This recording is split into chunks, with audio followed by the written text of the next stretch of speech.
Hoje nós vamos encerrar o Salmo de número 23. Abra, por favor, sua Bíblia no Salmo de número 23, Salmo de Davi. E chamo sua atenção para este texto, para hoje pensarmos sobre bondade e misericórdia para sempre. Bondade e misericórdia para sempre. Salmo de Davi, Salmo de número 23. O Senhor é meu pastor e nada me faltará. Ele me faz repousar em verdes pastos e me leva para junto de riachos tranquilos. Renova minhas forças e me guia pelos caminhos da justiça. Assim Ele honra o seu nome. Mesmo quando eu andar pelo escuro vale da morte, não terei medo, pois Tu estás ao meu lado. Tua vara e teu cajado me protegem. Preparas um banquete para mim na presença de meus inimigos, unges minha cabeça com óleo, meu cálice transborda. Certamente a bondade e o amor me seguirão todos os dias de minha vida, e viverei na casa do Senhor para sempre. Amém. O verso 6, o último versículo do Salmo, é o nosso texto para hoje. E diz assim: certamente a bondade e o amor me seguirão todos os dias de minha vida e viverei na casa do Senhor para sempre. O ser vivo, ele nasce, cresce, se reproduz e morre. Esse é o ciclo de vida que aprendemos desde criança nas aulas de ciências. Quantos de nós não ouviu isso da professora, quando ainda lá nos anos fundamentais do ensino, estudando ciências, a professora dizia assim: o ser humano nasce, cresce, se reproduz e morre. Nascer, se desenvolver e morrer são eventos naturais, fazem parte do ciclo de vida de qualquer organismo. Os seres humanos, diferentes dos outros seres vivos, sabem que terão um fim. Todos os seres vivos nascem, crescem, reproduzem-se e morrem, mas o ser humano tem consciência disso. Afinal, todos nós já passamos por uma experiência de morte em nossas vidas. Nós temos consciência da morte. Nós temos um cachorro da raça Lhasa lá em casa, e a Isabela ama de paixão o cachorro. E outro dia ela disse: se o Mac morrer, eu não quero outro Lhasa, porque eu não quero me lembrar do Mac. Vou sofrer. Todos nós temos medo, receio de perder alguém ou alguma coisa que amamos. Só que a morte, e o que eu vou ler para vocês agora, eu li de uma pesquisa realizada por um aluno de mestrado do Núcleo de Tecnologia para a Saúde da Universidade Federal do Rio de Janeiro. Parte de uma tese de mestrado dele, o aluno diz assim: a morte não é abordada com qualquer enfoque especial ou diferenciado dos outros seres vivos nas aulas de ciências, particularmente na biologia. Nessa pesquisa de mestrado, o aluno traz um dado bastante interessante. Ele cita dois autores do campo de pesquisas médicas que atestam o seguinte, abre aspas: existem muitas dificuldades entre os estudantes de medicina em lidar com a morte e com o morrer. As escolas médicas ainda não assumiram um compromisso educacional com o assunto. Embora os avanços tecnológicos da intervenção médica, por exemplo, transplantes, clonagem, criogenia, sabe o que é criogenia? É congelar cadáveres para você ressuscitá-los um dia, mantê-los congelados, a criogenia. Então, apesar de todas essas intervenções avançadas, transplantes, clonagem, criogenia, eutanásia, A medicina, diz o aluno, existem tentativas no sentido de mudar o quadro, mas ainda não estão propriamente consolidados. Ou seja, há de se lidar melhor com a realidade da morte e do morrer.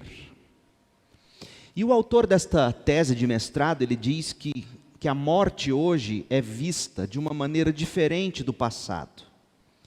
O assunto hoje em dia é mórbido, não se fala dele. E quando se fala com crianças, por exemplo, fala-se de uma maneira velada, quase proibida. A gente oculta ao máximo a realidade da morte.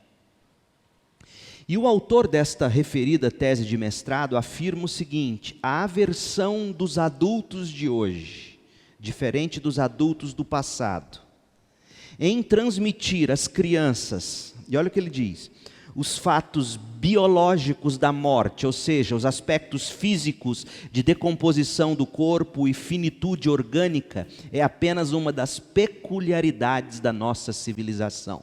Ou seja, para esse pesquisador, a solução é a gente refletir sobre o tema da morte com os alunos nas aulas de ciências. Esse é todo o tema dele. E ele conclui o trabalho dizendo que os resultados da pesquisa permitem refletir sobre a grande importância que as aulas de ciências podem apresentar como espaço cultural, proporcionar informação científica e valores humanos. Esse é o objetivo da formação científica da escola básica, na medida que favorece a formação de cidadãos críticos. Fecha aspas. Só que surge um problema, e eis o problema. Ele está propondo que a gente use as aulas de biologia e de ciências como um espaço cultural para se discutir valores humanos, para se incutir esperança diante da inevitabilidade da morte. Agora, como é que isso vai ser possível? Como é que o ser humano vai discutir em sala de aula valores humanos e esperança diante do fato da morte, se o que os professores têm para apresentar aos alunos em sala de aula são apenas, e aqui eu vou usar agora as palavras do aluno mestrando na tese dele, fatos biológicos da morte, ou seja, o aspecto físico de decomposição do corpo e finitude orgânica. Gente, imagina você discutir sobre morte na sala de aula, no ensino fundamental, simplesmente falando da realidade que o ser humano morre, apodrece e vira pó. De onde ele vai arrancar desta realidade, deste fato que ninguém nega, de onde ele vai arrancar para as aulas de ciências, que é um espaço cultural, diz ele, e é verdade, mas de onde ele vai arrancar os valores humanos? De onde ele vai arrancar a esperança? Será que o professor acha, ou o cientista acha que valores humanos são coisas que você extrai a partir de matéria orgânica ou biológica? Sabemos que não é. De onde virá a esperança desta vida apenas? Como que os alunos vão se tornar, entre aspas, cidadãos críticos, sendo este o objetivo, quando se foca apenas o mundo natural, ignorando por completo o mundo sobrenatural, o mundo divino? É impossível falar de valores humanos, é impossível apresentar esperança para alguém, é impossível formar um cidadão crítico, se você se concentra apenas no natural, no biológico, no fisiológico, no cadáver em decomposição. Aliás, gente, talvez seja por isso que haja tanta aversão dos adultos de hoje em transmitir às crianças o conhecimento que os adultos têm sobre a morte. Enquanto nós tratarmos, isso é, enquanto nós tratarmos o ciclo de vida do ser humano apenas como sendo nascer, crescer, se reproduzir e morrer, enquanto a gente olhar para a vida e ver a vida apenas neste ciclo limitado, alguém nasce, cresce, reproduz e morre. Enquanto a gente pensar a vida apenas dessa forma, a gente vai ficar sem argumento e até desesperado diante da realidade da morte. A vida é muito mais, mas muito mais mesmo, do que simplesmente nascer, crescer, se reproduzir e morrer. É muito mais do que isso. A vida é isso. Mas é mais do que isso. E quando Davi conclui o Salmo 23, no versículo 6, ele extrapola os limites dessa visão de mundo reduzida. Para o salmista, veja como é o ciclo de vida do Filho de Deus. Ele diz: certamente a bondade e o amor me seguirão todos os dias de minha vida e viverei na casa do Senhor para sempre. Davi diz que há um princípio, o princípio é Deus. E Davi diz que não há um fim, não existe morte no ciclo de vida do Filho de Deus, existe vida para sempre na casa do Senhor. Gente, note aqui que Davi nos apresenta dois outros detalhes sobre o ciclo da vida.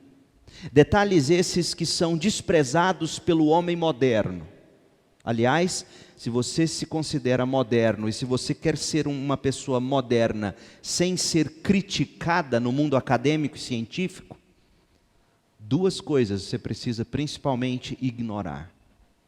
E essas duas coisas são precisamente as duas coisas que Davi diz existir no ciclo de vida do Filho de Deus. Essas duas coisas são Deus e vida eterna. No mundo acadêmico e científico não há espaço para Deus e vida eterna. Porque o mundo acadêmico e científico se resume a nascer, crescer, se reproduzir e morrer. No mundo acadêmico e científico existe o início, existe o desenvolvimento e existe o fim da vida.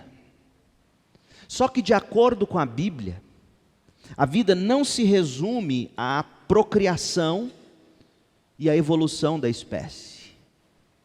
Aliás, segundo a Bíblia, a vida não se explica apenas pelos termos da biologia.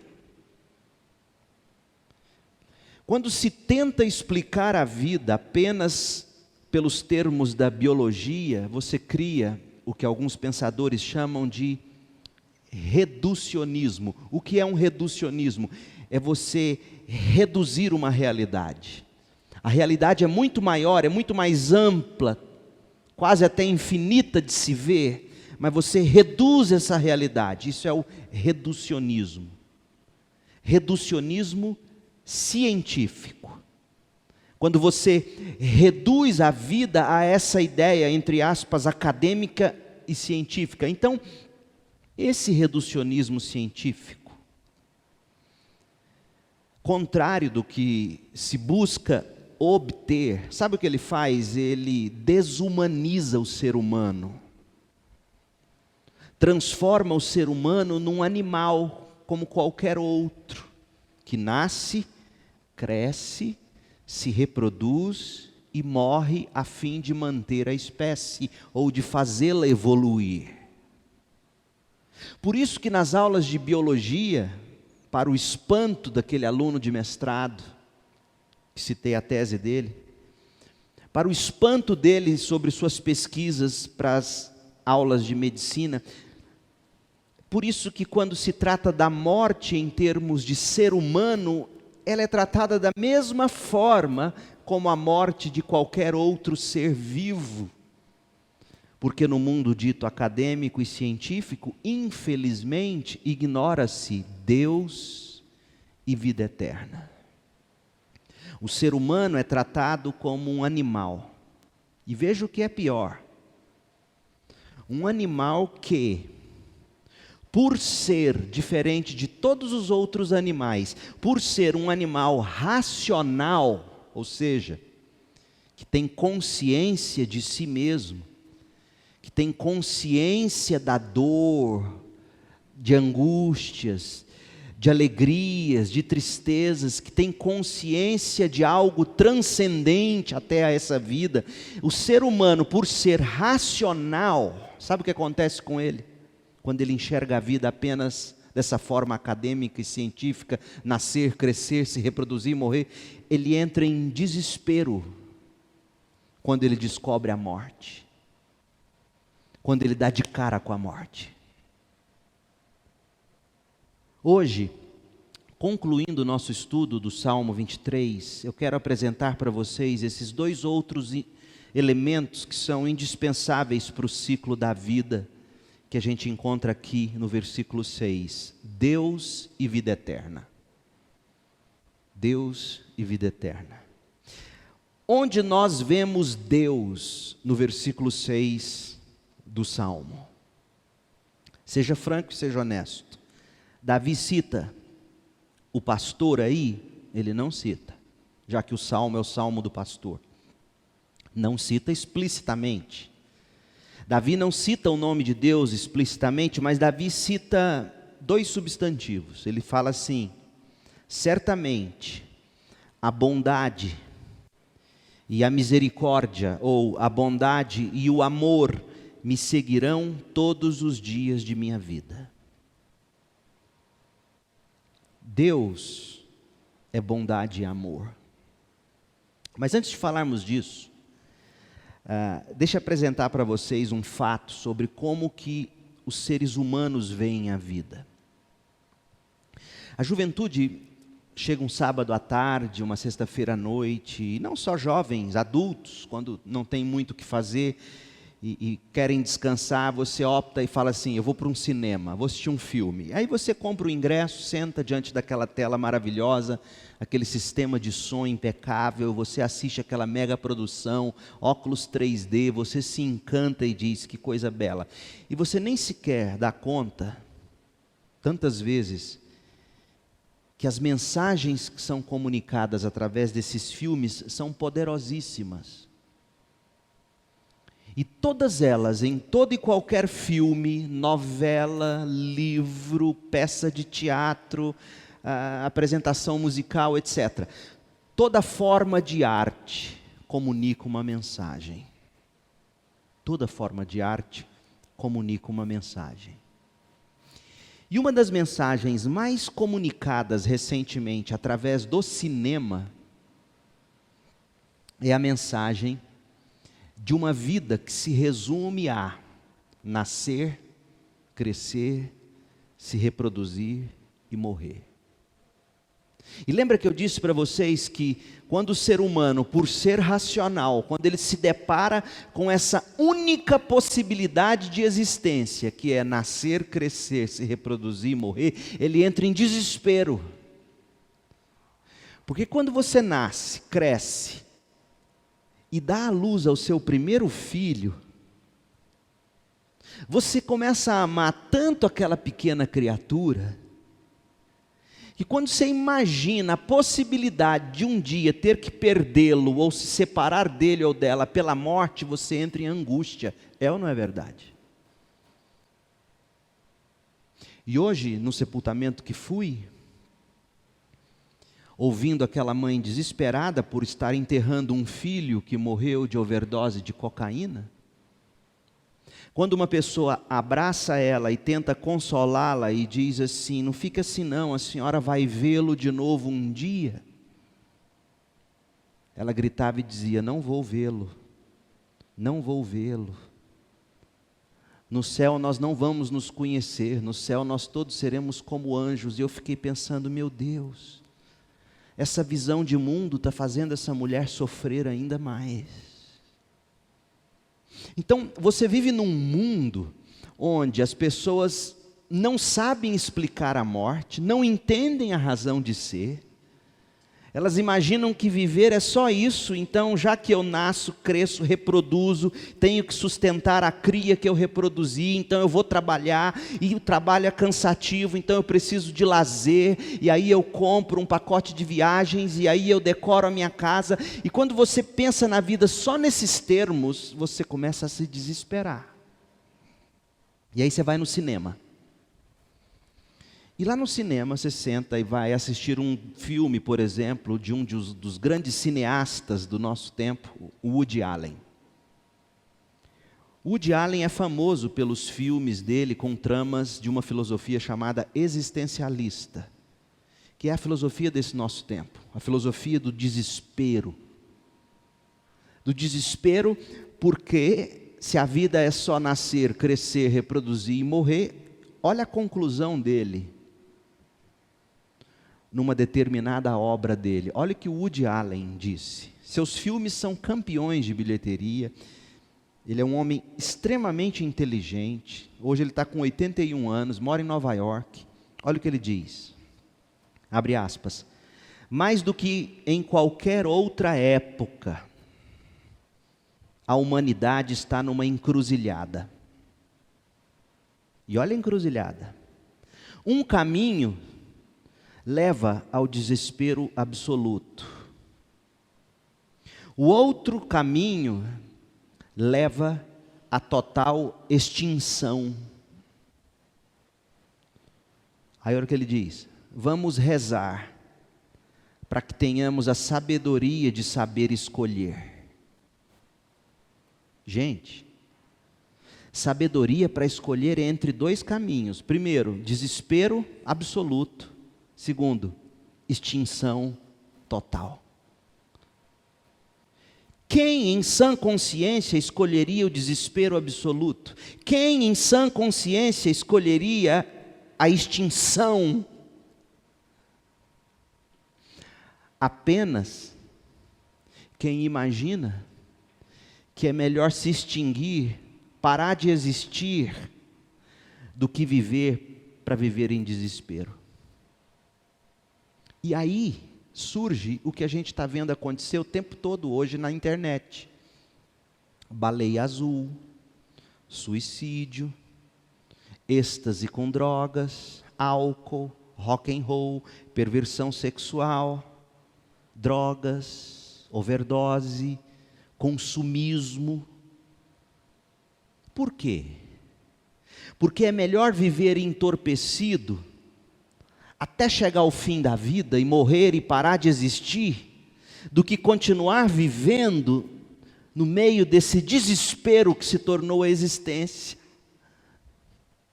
Gente, nós estamos num mundo que imagina o seguinte: ou eu aprendo a viver no meio desse desespero e vou curtindo a minha vida doidada, ou eu caminho para morrer logo e parar de sofrer.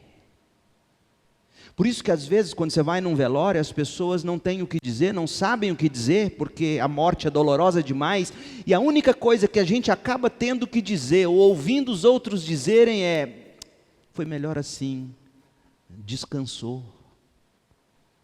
Será?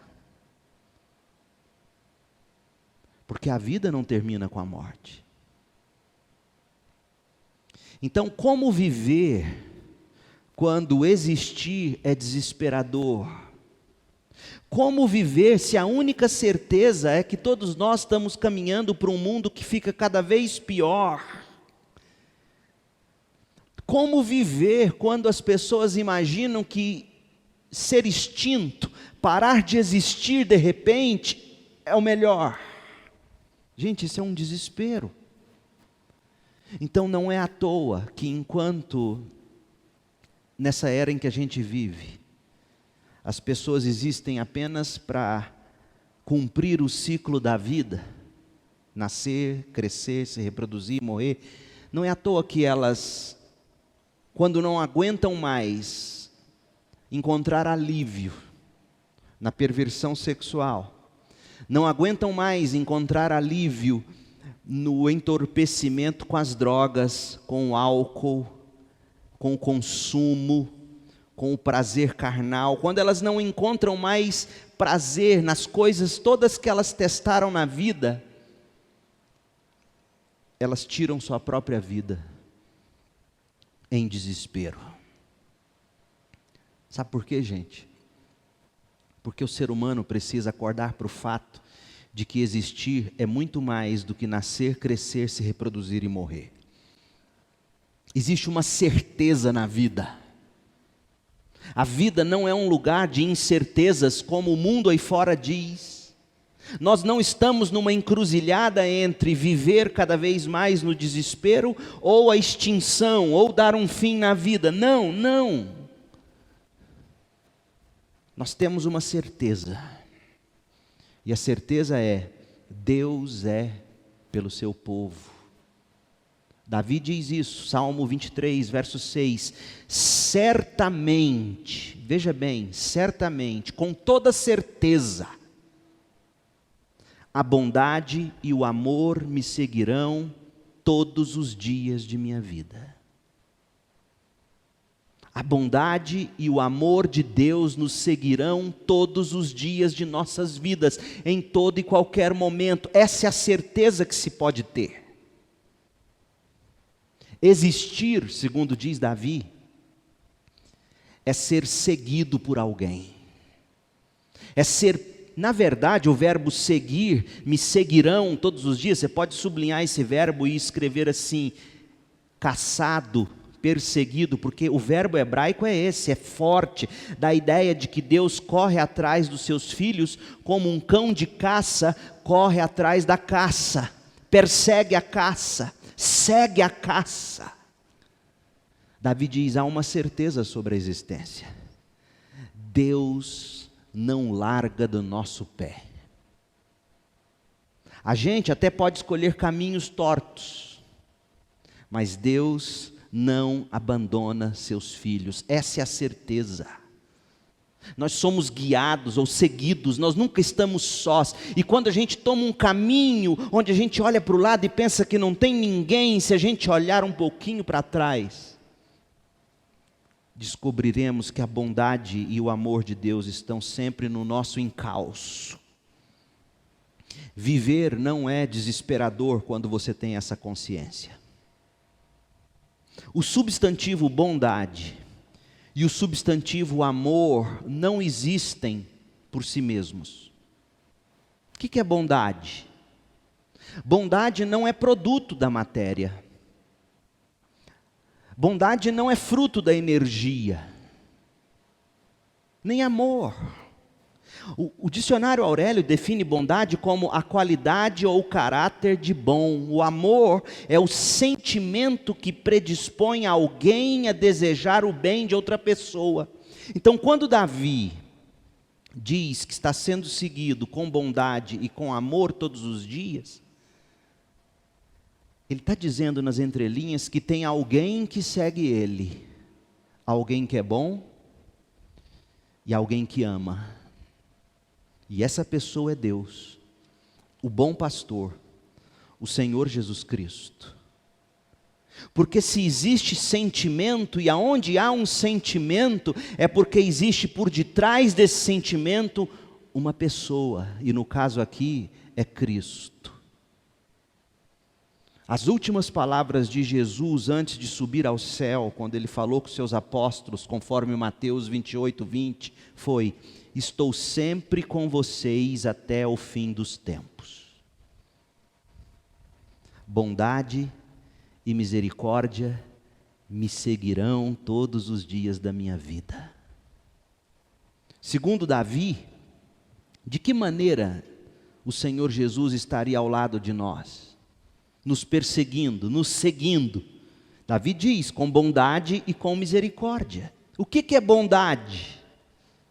Bondade de Deus implica que Ele é o parâmetro definitivo daquilo que é bom. E Deus é bom em tudo que Ele faz, Ele é digno de aprovação em tudo que Ele realiza. Isso é a bondade.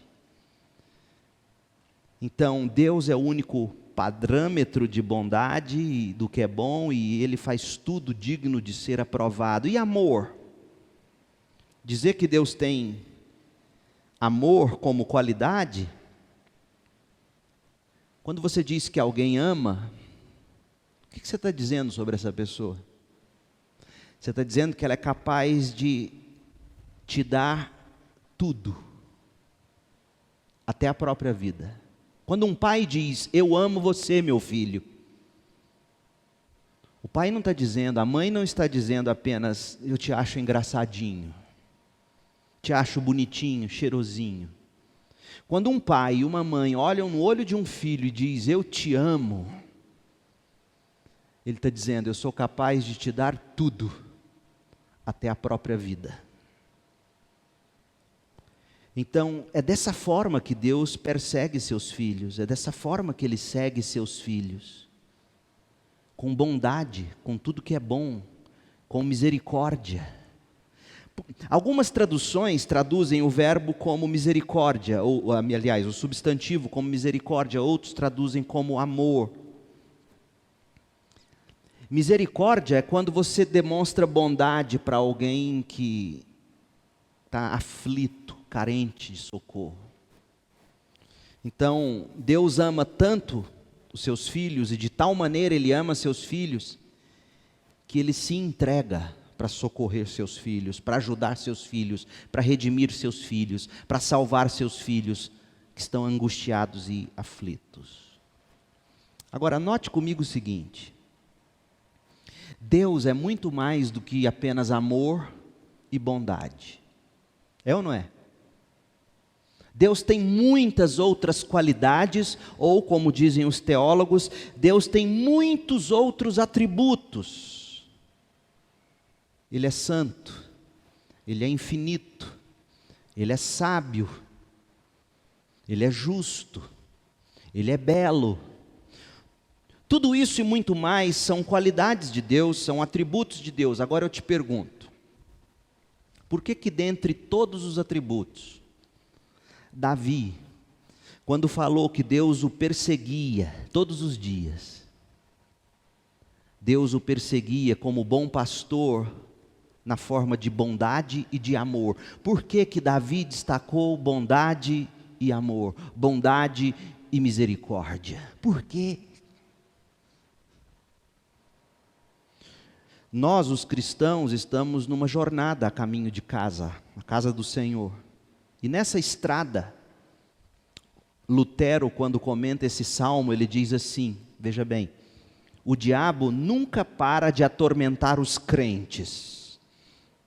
O diabo atormenta os crentes interiormente com terror, externamente com as artimanhas dos falsos profetas ou dos poderes tiranos. E o salmista aqui no final do salmo pede fervorosamente que Deus, que lhe deu o tesouro do céu, também guarde ele até o fim.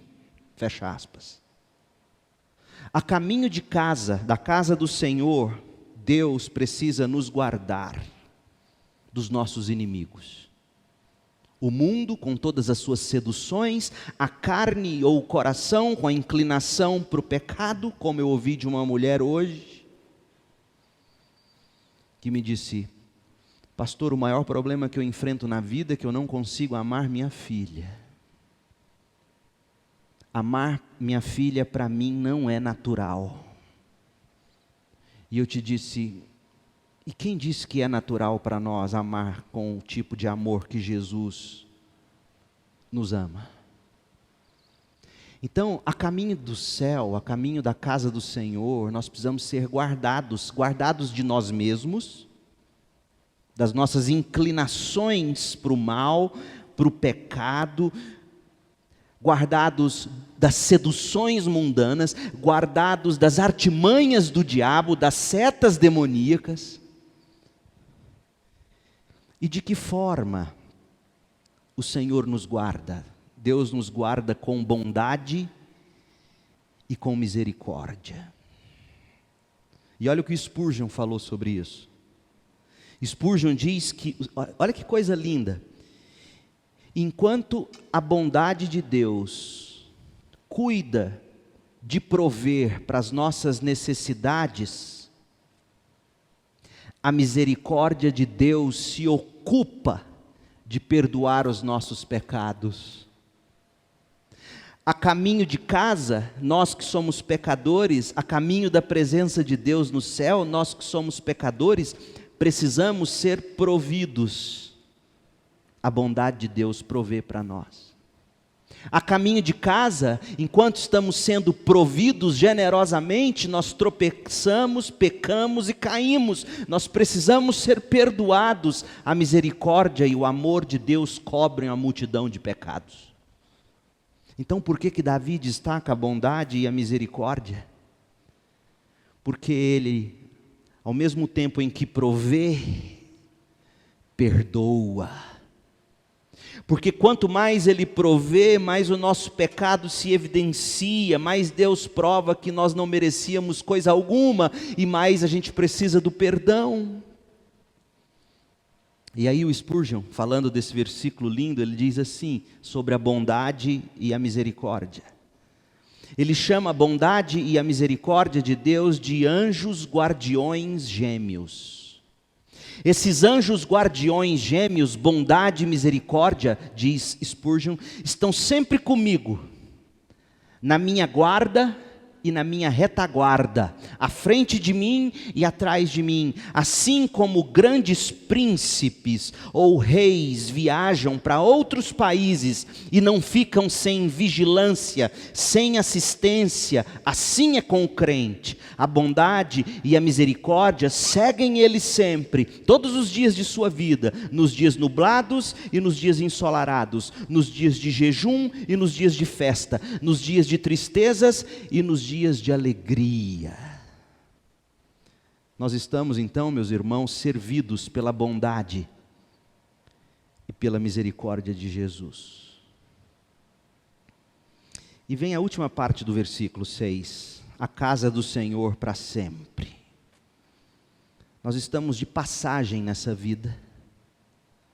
Nós não apenas nascemos, crescemos, nos reproduzimos e morremos, porque a Bíblia diz que ao morrer, quem morre em Jesus, na verdade não morre, vive eternamente na casa do Senhor. Agora, a casa do Senhor, aqui no Salmo, é a vida eterna. Mas o que é vida eterna? Geralmente a gente pensa que vida eterna é a vida além, lá no céu, depois da morte. Sim, mas não é só isso. Você já ouviu alguém fazer declaração de amor? Seja nessas imagenzinhas de WhatsApp, que uns mandam para os outros, todo dia cedo, aquelas florzinhas, lacinho. E aí imagina aquela moça ou aquele rapaz que conheceu alguém no final de semana e se encantou, teve um relacionamento mais íntimo, conheceu melhor, abraçou, trocou carícias e apaixonou. Aí na segunda-feira cedo, ele ou ela encontra uma dessas fotos e manda no WhatsApp para o outro. Com você eu encontrei a vida. Você já ouviu isso? Você já disse isso? Estar com você é viver. Há verdade nisso. Porque vida eterna, Jesus nos diz em João 17:3, vida eterna consiste em conhecer a Deus, o único Deus verdadeiro, e a Jesus Cristo, a quem Deus enviou ao mundo. Vida eterna não é apenas o céu além. Vida eterna é intimidade, é conhecer uma pessoa, é conhecer Jesus, é desfrutar desse laço de amor com Ele. Isso é vida eterna. E vida eterna não é apenas no céu além, começa aqui e agora, quando a gente conhece pela fé o Senhor Jesus Cristo. Vida eterna é relacionamento pessoal e íntimo com Jesus. Vida eterna trata-se de um convívio que é nutrido pela fé nas promessas de Deus, conforme a revelação da Bíblia. Você quer encontrar a vida? a vida que vai durar para sempre, a vida que não vai ser eterna apenas enquanto dura, como diz o poeta, a vida que é eterna, e quanto mais se vive essa vida, mais se encanta com ela. Você quer viver essa vida? Encontre um relacionamento, ou melhor, encontre o relacionamento, Jesus Cristo. E aí você começa a desfrutar disso. A vida eterna começa aqui e agora, através de um relacionamento piedoso com o Pai, através do Filho Jesus Cristo, capacitados pelo Espírito Santo. E aí Spurgeon, mais uma vez, é belíssimo, e eu concluo citando para vocês isso. Comentando sobre essa última parte do versículo 6, viverei na casa do Senhor para sempre. Olha o que ele diz.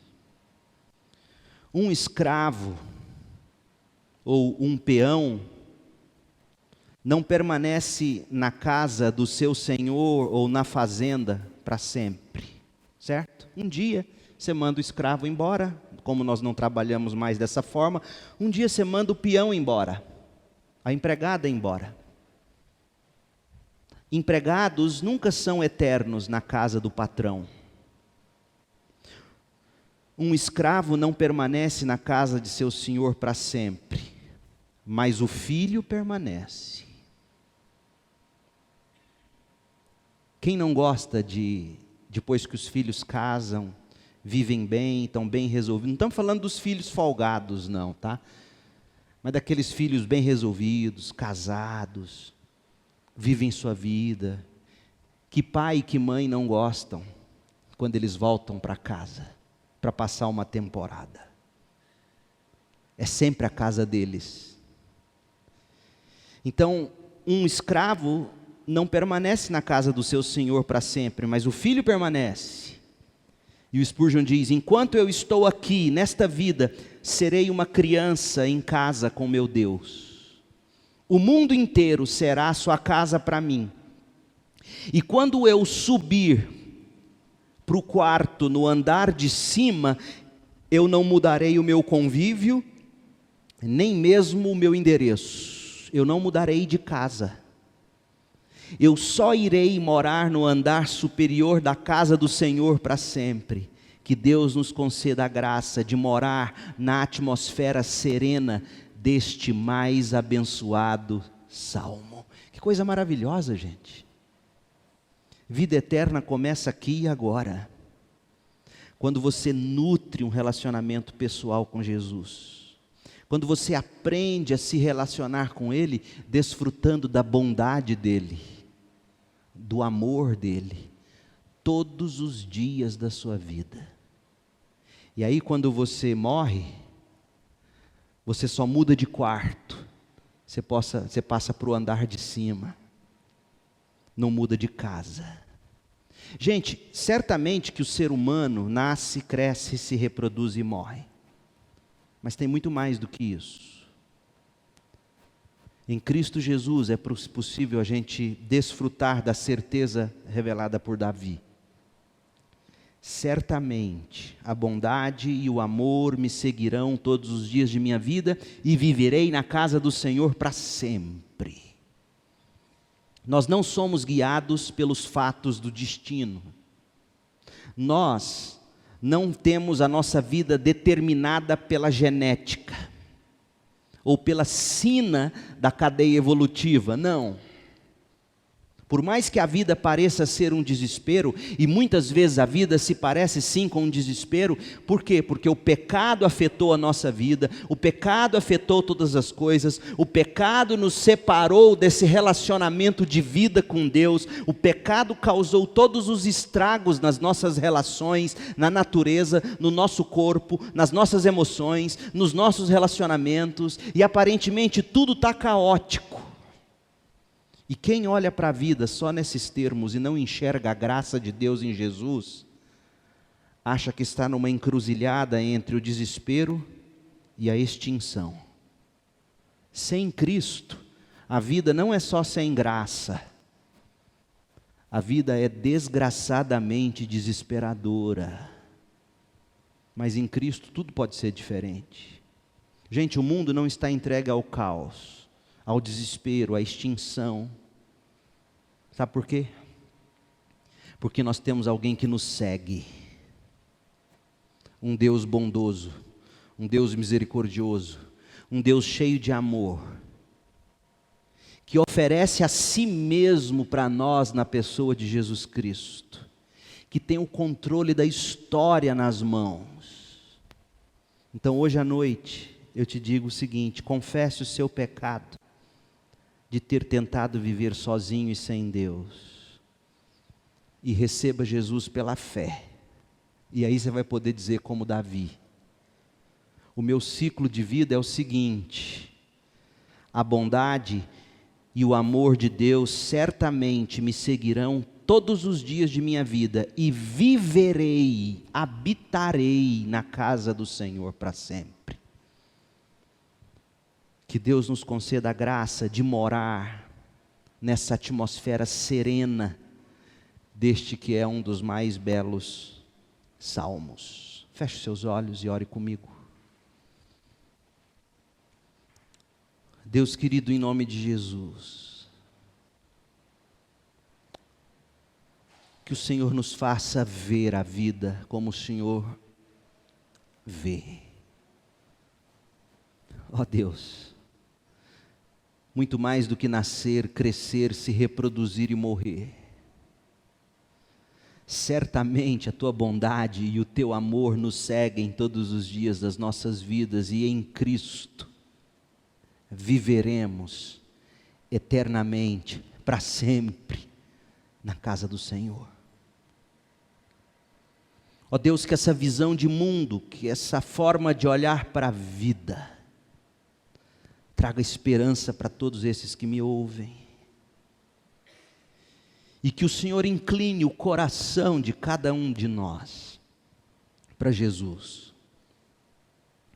E que esse relacionamento com Jesus, esse relacionamento carregado de bondade, cheio de amor e misericórdia, nos encante de tal forma que a gente passe a viver, reproduzindo na vida dos outros, bondade e misericórdia.